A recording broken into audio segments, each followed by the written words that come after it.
पहले स्टार्टिंग में कांस्टेबल के पद पे भर्ती हुआ था, तब से ही एक सपना था कि यार अगर अपने को कुछ बनना है तो सब इंस्पेक्टर बनना है। अरे वो बस क्वेश्चन करते करते। चाय लेकर। मम्मा आप रहने दो। बेटा रात भर सवालों से कुश्ती लड़ेगा और माँ को नींद आ जाएगी। एग्जाम भले ही तुम्हारी हो, इम्तिहान तो माँ का भी होता है। टेक्स्ट बुक है हर उस एग्जाम में अपना साथी। इंस्पेक्टर 40 कोड का उपयोग कीजिए और पाइए 10% तक का डिस्काउंट। लॉग ऑन टू टेक्स्टबुक.com या फिर ऐप डाउनलोड करो प्ले स्टोर से। बिल्कुल। नमस्कार फ्रेंड्स, आज मेरे साथ हैं sub inspector Ajay Singh Kushwaha sir. तो फ्रेंड्स, हमारे जो अजय सर हैं बड़े बिजी रहते हैं इंदौर के परदेशीपुरा थाने में सबसे बिजीएस्ट थाना है। तो सर सबसे पहले अपने बारे में बताइए, आप कहाँ से हैं, आपका एजुकेशनल क्वालिफिकेशन बैकग्राउंड? मैं प्रॉपर कानपुर यूपी से बिलोंग करता हूँ। मेरे पिताजी हाल ही में सब इंस्पेक्टर से रिटायर हुए हैं और पिताजी इंदौर में ही पोस्टेड थे, तो मेरी एजुकेशन पूरी इंदौर की है। फर्स्ट पोस्टिंग मेरी छतरपुर हुई थी, अभी मैंने पिछले साल ट्रांसफ़र कराया इंदौर फैमिली रीजंस से, और बीए करा है मैंने अपना गुजराती कॉलेज से। क्वालिफ़िकेशन में और कोई एक्स्ट्रा ऐसी कोई मास्टर डिग्री नहीं है मेरे पास में। तो हमेशा से आपका सब इंस्पेक्टर में ही आने का रहा होगा। हाँ। पापा पुलिस में है तो? मेरे पिताजी पुलिस में सब इंस्पेक्टर से रिटायर हुए, चाचा अभी वर्तमान में सब इंस्पेक्टर हैं विजयनगर थाने पे, और मैं हूँ अभी यहाँ पे परदेशीपुरा में। तो पहले स्टार्टिंग में कांस्टेबल के पद पे भर्ती हुआ था, तब से ही एक सपना था कि यार अगर अपने को कुछ बनना है तो सब इंस्पेक्टर बनना है। उसके लिए फिर ग्रेजुएशन करा मैंने। ग्रेजुएशन के बाद 3-4 साल की तैयारी लगी। 3-4 साल की तैयारी करने के बाद में फिर बैक टू बैक 2015 में मेरा पीसी में सिलेक्शन हुआ था। इनफैक्ट पीसी की लिस्ट में मैं फर्स्ट नंबर पे था। फिर मैंने वो ज्वाइन नहीं करा था। पिताजी भी बहुत टेंशन में थे कि यार ज्वाइन ही नहीं कर रहा, 2 स्टार तो वो भी है। तो मेरा नहीं पापा, जो सप्ताह हैं अपन सब इंस्पेक्टर देख रहे हैं तो सब इंस्पेक्टर ही बनेंगे। बहुत बड़ा दाव खेला भैया आपने। हाँ, उस टाइम पे एक टाइम मुझे भी लगा था कि यार अपन एक पद छोड़ रहे हैं, ऐसा नहीं हो कि अपनी गलती हो जाए। लेकिन 2016 में फिर वैकेंसी आई, जो 17 में हमारी ज्वाइनिंग हुई थी, और फिर मुझे जो पोस्ट डिज़ायर थी मेरी वो मुझे मिली थी। वास्तव में अगर यही डिसीजन आप प्लाटून कमांडर है, मान लो 17 में आती तो 5 साल तो भैया बहुत बड़ा रिग्रेट होता है। उस टाइम फिर मुझे भी शायद लगता कि यार अपन ने एक डिसीज़न गलत ले लिया। ऐसे ही मतलब स्टार्टिंग में मेरा आर्मी में सिलेक्शन हुआ था, और मैंने घर पे भी नहीं बताया था कि यार मैं आर्मी की भर्ती देखने जा रहा हूँ। पहले दिन फिज़िकल दे आया, मैं पास हो गया, सब हो गया। फिर दूसरे दिन मैंने पहले बोला कि आज स्कूल से वो जा रही, ट्रिप जा रही है। पूरे दिन में गायब रहा, तो घर वाले भी टेंशन में नहीं थे कि स्कूल की ट्रिप गई है। फिर मैंने घर आके बताया कि मैं फिज़िकल दे आया हूँ, एग्ज़ाम है। तो पापा को यकीन ही नहीं हो रहा कि यार आर्मी का फिज़िकल ऐसे ही निकाल दिया छोरे ने। उस टाइम पे 2004 में मतलब वैकेंसी बहुत कम रहती थी। बोले अच्छा चलो यार दे के आओ, तुम एग्ज़ाम देखो क्या होता है। मेरा गोवा जाना था, मुझे टेक्निकल कोर में सिलेक्शन हुआ था। फिर पिताजी ने एक टाइम पे लास्ट टाइम पे मना कर दिया। क्या है, मेरी बुआ का लड़का भी कारगिल वॉर में था, और 2-3 मतलब ऐसी सिचुएशंस हुई तो थोड़े से मेंटली वो हो गए। इतनी सारी कैजुअलिटीज़ देख के, और उनके साथ में खुद के साथ में 2 बुलेट लगे थे, तो थोड़े से मेंटल हो गए। तो पिताजी ने बोला यार एक लड़का चला गया है ऐसा, बोले अब रहने दो यार। तो फिर वो छोड़ दी थी। तब भी एक डिसीज़न अपन ने लिया था कि यार ये छोड़ रहे हैं अपन। मतलब जो होगा भगवान देखेगा, अच्छा करेगा। टफ डिसीजन लिया यार आपने लाइफ में भैया फिर? हाँ, मतलब टफ डिसीज़न के पीछे फैमिली खड़ी थी। कहीं ना कहीं उनको भी ये था कि यार मेहनत कर रहा है तो कुछ तो रिज़ल्ट आएगा ही। फिर भी एक टाइम ऐसा लगता है कि अपन वैकेंसियाँ छोड़ रहे हैं जिस चीज़ के लिए लोग लगे हैं, तो थोड़ा सा वो लगता है। इसमें सबसे बड़ा रिस्क तो ये रहता है कि अगली भर्ती आएगी कि नहीं आएगी। बस भाई मेरे साथ में एक शैलेन ठाकुर था, 90 बैच में मेरा सिलेक्शन हुआ, और उसके मेरे से 10 नंबर ज़्यादा थे। और लॉन्ग जंप में फाउल हो गया था उसका 4 बार, उसमें रह गया। और जबकि हमारे ग्रुप में सबसे अच्छा रिज़ल्ट उसी का था रिटर्न का। फिर उसका सिलेक्शन 91 में 2 साल वैकेंसी नहीं आई। 16 के बाद 17 में एक टाइम नहीं, हाँ 17 में नहीं आई थी शायद, फिर 18 में आई थी वैकेंसी। तो 1 साल उसको भी लगा था कि यार वैकेंसी आएगी कि नहीं आएगी, और तब से वैकेंसी नहीं आई उसके बाद 91 बैच के बाद में। तो आदमी डिप्रेशन में आ जाता है कहीं ना कहीं। एज फैक्टर मायने रखता है, फिज़िकल आपका थोड़ा डाउन होता चला जाता है जैसे जैसे एज आपकी बढ़ती है। 3-4 साल का पेशेंस बनाना बहुत मुश्किल है यार भैया। ये कोरोना भी आ गया, ये भी आ गया, अपन लोग बहुत किस्मत वाले हाँ, लग गई है। मतलब कि मैं बोल रहा हूँ कि ईश्वर की कृपा और अपने माता पिता के कर्म, इसी से अपने को फ़ायदा मिला है, आपका हार्ड वर्क और जो आपके पीछे आपके माता पिता के रिग्रेट्स हैं कि यार नहीं यार, तो आप सक्सेसफुल बनते हैं। इसीलिए मैंने पता है यूट्यूब चैनल शुरू किया मैंने, ताकि बच्चों को क्या मोटिवेशन मिल जाए यार कि जो सब इंस्पेक्टर बने हैं किस किस टाइप से तैयारी करी है, क्योंकि देखो बोलने वाले तो भैया 50 हैं। हाँ। पर जो आप खुद बोलोगे ना उसकी बात ही अलग है। मैं खुद रनिंग में रह चुका हूँ, पर मैं बोलूँगा तो फर्क नहीं पड़ेगा, आप बोलेंगे तो उसकी बात ही अलग है। अल्टीमेटली तो नहीं बनाना। हाँ, बस ये है कि पद लेने के मायने रहते हैं। हाँ, एक बंदा है रवि चौधरी करके, अभी हाल फिलहाल में क्राइम ब्रांच इंदौर में पोस्टेड है। रवि ने ही मेरा ग्रेजुएशन कराया और फर्स्ट टाइम उसी ने मेरे को होप दी थी कि यार अजय अपन यार सब इंस्पेक्टर की तैयारी करेंगे। तब मुझे खुद को हंसी आई थी, मतलब रवि यार अपन ढंग से पढ़ नहीं पा रहे हैं, बीए कैसे कर रहे हैं अपन, मतलब 12th की एग्ज़ाम अपन ने फाइट करने का 3-4 साल हो गए पढ़ाई छोड़े, अपन थोड़ी बन पाएंगे। तो उसने बोला नहीं यार अपन फॉर्म भरेंगे और ये करेंगे। तो मैंने चल ठीक है, हमारा ग्रेजुएशन हुआ, मतलब मेरे से 2 साल पहले से उसका रिटर्न निकल रहा है। 2011 में निकला, 13 में निकला, 15 में निकला, लेकिन तीनों टाइम उसका फिजिकल में पल्स में रह गया। तब अपन फील करते हैं कि देखो यार इंसान ने अपने को पढ़ाया लिखाया, मेहनत करी और पल्स में वो रह रहा है, तो फिजिकल भी बहुत मायने रखता है इसमें। आपका पल्स मतलब सेकंड का 1/4 हिस्सा, माइक्रो सेकंड, और वो उसमें रह गया ना तो बहुत अच्छा। अभी भी वो डिप्रेशन में नहीं है, अभी वो वैकेंसी आएगी और उसकी तैयारी कर रहा है अभी वो आएगी अभी, और अब फिजिकल में भी कर रहा है और होप है कि अब फिजिकल भी दम से मारेगा। सही है, बहुत अच्छी बात है भैया। तो आपने सेल्फ स्टडी करी थी, कोचिंग से करी थी? जीके के लिए तो मैंने सेल्फ स्टडी करी थी। हिंदी के लिए श्रीवास्तव मैडम है अपनी टावर चौराहे पे, बहुत सपना संगीता के वहाँ पे 2 बार उनके वहाँ गया था। इंग्लिश के लिए गायकवाड़ सर हैं अपने मल्हारगंज के, यहाँ पे उनकी क्लासेस हैं, इंग्लिश की वहाँ गया था। और मैथ्स और रीजनिंग के हमारे एक धर्म सर थे, अभी उनका पटवारी में सिलेक्शन हो गया है, उन्होंने मैथ्स रीजनिंग की तैयारी करवाई थी हमें। 2 बार कोर्स कंप्लीट करने के बाद में फिर खुद सेल्फ स्टडी और प्रैक्टिस के जरिए अपने करा सकते। फिजिकल में तो आप उस्ताद होंगे ऑलरेडी, आप इतना फिजिकल भगवान की दया से अपन मतलब किसी ग्रुप को ज्वाइन नहीं करा, हम 5-6 लोग थे जो करते थे अच्छे से, और ट्रायल ज़रूर हम ओपी सर के इसमें देते थे कि अपना आपको एक ट्रायल ज़रूरी था कि यार अपन कितनी टाइमिंग में आ रहे हैं, क्या आ रहे हैं, लेकिन टाइमिंग अपनी अच्छी आई, हर बार अच्छी आई। और फिज़िकल का इतना टेंशन भी नहीं लिया था मैंने, बचपन से स्पोर्ट्स से जुड़े थे तो उसका कोई समस्या ही नहीं थी। सही है। और आपका इंटरव्यू कैसा रहा था? मेरा इंटरव्यू 2015 का इंटरव्यू भी बहुत अच्छा गया था, उसमें मुझे 6 नंबर मिले थे, 7 नंबर मिलते तो सब इंस्पेक्टर में सिलेक्शन हो जाता।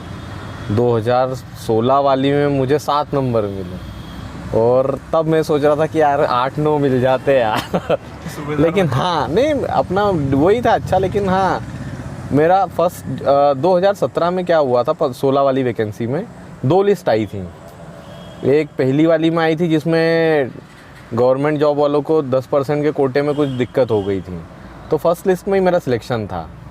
तो मेरे को ये था कि यार अपने नंबर तो अच्छे खासे हैं कि अपन पहली लिस्ट में ही हैं। दूसरी लिस्ट जब आई तो वो नीचे से उठी वो, तो अपने को ये था कि यार लेवल बहुत है, अपना गैप है नंबरों का, तो फिज़िकल निकालना है अपने को बस। फिज़िकल अच्छा था, कोई दिक्कत ही नहीं थी। और सर आपके इंटरव्यू में नंबर कितने थे? मेरे इंटरव्यू में 7 नंबर्स आए थे इस बार वाली में। 10 में से 7? हाँ 10 में से 7 नंबर। और टोटल कितने नंबर आए थे आपको? टोटल नंबर मेरे 156 थे। पुलिस कोटे में था, मुझे तो उसका 15% का भी लाभ मिला था। अच्छा, पहले आप आरक्षक पद? हाँ पहले कांस्टेबल की पोस्ट पे बहुत था। आपकी टफ रही होगी तैयारी उसके साथ में? क्या है कि नौकरी के साथ में ये सब करना, और फिर आदमी को इतना टाइम नहीं मिलता पुलिस की नौकरी में। एक घर के टाइम में से ही आपको टाइम निकालना है कि अपने टाइम में से, जैसे अपन कोई काम कर रहे हैं तो मैंने तो छोटी वो बना ली थी शॉर्ट नोट्स। जैसे अपन खड़े हैं, कहीं खड़ा कर दिया कि यार आज चौराहे पे खड़े हैं अपन, तो ड्यूटी के साथ में अपन वो छोटी सी वो बुक निकाल ली और उसमें देखते जा रहे हैं इंपॉर्टेंट डेट्स, इंपॉर्टेंट टाइम, जो अपने को याद नहीं हो रहा है वो मैं एक छोटे हाथ में लिख लेता था। या ऐसा कहीं भी कि मैं नहा रहा हूँ तो हाथ में दिख गया, अपन बैठे। हाँ मतलब कि इवन अगर जैसे हमने क्या कर रखा था कि एक जगह आपके पास रहती जहाँ आप अकेले रहते हो, तो वहाँ पे भी ले जाओ तो अपन एक नोट्स ले जाते थे कि इसकी ऐसी कब ऐसी, अपने को वहाँ कोई काम नहीं है तो पढ़ने के हाँ बाथरूम में तो हर कोई ले जाता है भाई। पढ़ने के अपने अपने तरीके रहते हैं। बस आपको जैसे पर्यायवाची हैं तो पर्यायवाची पूरे किसी को नहीं याद होते, लेकिन जब मैं तैयारी कर रहा था ना तो मुझे सूरज के 3-4 बुकों में कितने पर्यायवाची थे सारे याद थे, एक भी मैं मिस नहीं करता था। और एक बार नहीं, उसका कंठस्थ रिवीजन हमने जाने कितनी बार करा था। तो ऐसे 70 या 80 पर्यायवाची हमने वो करे थे, फाइंड आउट करे थे कि जिसके 6 हों या 7 हों, तो मुझे पूरे पर्यायवाची याद थे। तत्सम, तद्भव, विलोम। हिंदी में तो ऐसी मास्टरी हो गई थी, कोई मेरे से फ़ोन पे भी पूछे कि अज्जू भाई इसका क्या होगा आंसर, तो मैं बिना किताब खोले ही बता देता था कि इसका ये आंसर है यार। और जबकि इंग्लिश मीडियम में था मैं, तो इंग्लिश में जैसे मैडम डिक्टेट करती हिंदी कि मैं वहाँ जा रहा हूँ, तो उसको भी मैं इंग्लिश में लिखता था, इतनी कमज़ोर थी हिंदी। लेकिन श्रीवास्तव मैडम की वजह से, और फिर जैसे बोलते हैं ना अपन कि जिस चीज़ में अपन कमज़ोर हो, डर हो, तो उसका अभ्यास करो तो उसमें आप बहुत अच्छे हो जाओगे। तो हिंदी मैंने इतनी अच्छी कर ली थी मेरी उस टाइम पे कि मेरे नोट्स तो अभी मेरे बहुत सारे भाइयों के पास रखे हैं और वो उसी से ही कर रहे होंगे तैयारी। ये सही है, आपने एग्ज़ाम क्वालिफाई करी है तो वास्तव में नोट्स तो आपने जोरदार बनाए होंगे भैया उस टाइम पे। तो आपके ट्रेनिंग कहाँ पे हुई थी? ट्रेनिंग हमारी सागर में, भोपाल में हुई थी, मध्य प्रदेश पुलिस एकेडमी भौरी में है जो। फिर वेपन टैक्टिक्स की कोर्स होता है यहाँ पे अपना वायरलेस चौराहे पे, इनका SF का बना हुआ है।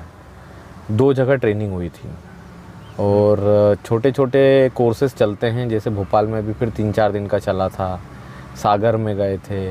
तो फिर वो शॉर्ट कोर्सेज वो तो आपके ड्यूरेशन में चलते रहते हैं, लेकिन जो 2 मेन ट्रेनिंग थी वो भोपाल और इंदौर में हुई थी। और सर आपकी फिर पहली जॉइनिंग भी कहाँ बताई थी आपने? पहली जॉइनिंग मेरी छतरपुर हुई थी। छतरपुर में मैं लगभग 1 साल रुका था।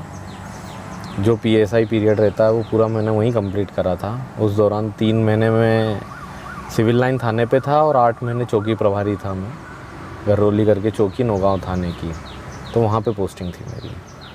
तो अब आपका फाइनल सेटिस्फैक्शन है सब इंस्पेक्टर बन के? हाँ, मैंने जिस दिन मेरा रिज़ल्ट सब इंस्पेक्टर में देख लिया था उसी दिन मैंने मेरे पूरे नोट्स, बुक्स सब वितरित कर दी थी। मतलब इवन मैंने एक भी कागज़ नहीं रखा था कि जो अपने को पोस्ट चाहिए थी वो मिल गई है, अब अपने को कुछ नहीं चाहिए। उस रात को नींद आई थी क्या? इतनी खुशी थी मुझे, मेरी फैमिली को। मतलब जो अपने फ्रेंड्स थे, हम लोगों ने 2-2:30 बजे तक तो खूब मस्ती करी पहले। फिर जैसे आते गए दोस्त, जैसे 6-7 जन का सिलेक्शन हुआ था, फिर हम गप्पे हाँकने लगे। फिर जो पुराने जैसे फिजिकल के टाइम पे वो ये कर रहा था, उन चीज़ों को लेके कि यार तूने ऐसी गलती करी थी लेकिन फिर भी अपन यहाँ तक आ गए। मतलब पूरी रात मस्ती करते निकली थी उस टाइम पे। मुझे भी याद आ गया मेरा सिलेक्शन वाला दिन, जिस दिन इस पोस्ट में हुआ था। वास्तव में यार उम्मीद है कि हर बच्चे को मिल जाए भैया उसका। नहीं, मैं तो ये कहता हूँ कि अगर आप किसी भी पोस्ट के लिए तैयारी कर रहे हैं तो उस पर्टिकुलर पोस्ट के लिए इतनी तैयारी करो कि पोस्ट खुद आपको मिलेगी। मतलब कोई अलग से नहीं बन रहा है। हम बने सब इंस्पेक्टर, दूसरे भी बने हैं और बनेंगे, लेकिन तैयारी ऐसी हो और ये सोच के कि यार वो भी तो बने। और मैंने यही सोच के बनी थी कि यार देखो जब दूसरे बन सकते हैं तो मैं क्यों नहीं, सही है, मेरे को पोस्ट मिलेगी। और फिर मैं ये नहीं देखता था एग्ज़ाम में कि कितनी पोस्ट आई है यार, अपन ये बोलते थे कि एक पोस्ट अपनी है, बस एक ही काम। हाँ एक ही पोस्ट के लिए अपन एग्ज़ाम क्वालिफाई करेंगे, और उस पोस्ट के लिए अपन ने क्वालिफाई करी थी।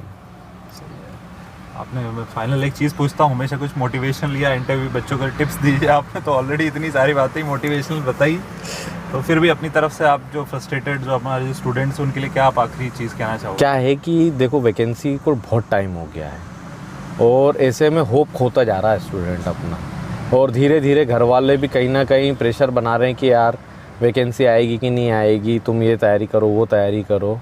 आप एक पोस्ट के लिए इतनी अच्छे से तैयारी करो और उस पोस्ट के लिए अपना सब कुछ समर्पित कर दो। दिवाली वाले दिन भी आप ये सोचोगे कि दिवाली वाला दिन आदमी छोड़ देता है पढ़ाई। हम सुबह 7 बजे घर से निकल गए थे और शाम को 6:30 बजे मैं घर आया था कि मतलब चलो यार अब अपन थोड़ी देर पूजा वूजा कर लेते हैं। और पूजा करने के बाद 11 बजे से 12 बजे का हमने कोर्स रखा था कि ये पढ़ेंगे, और 12 बजे वो कंप्लीट करके सोया था। तो जिस दिन आप में ये डेडिकेशन आ जाएगा कि नहीं यार करना है, अच्छा इसमें मेरी फैमिली ने बहुत सपोर्ट करा। हम 5 लोग ग्रुप में पढ़ते थे, एक रूम ले लिया था हमने। रूम भी कहाँ लिया था, मतलब शमशान घाट के ठीक सामने, कि हम दरवाज़ा ही नहीं खोले, दरवाज़ा खोले तो कोई अर्थी आती दिखाई देती थी हमको।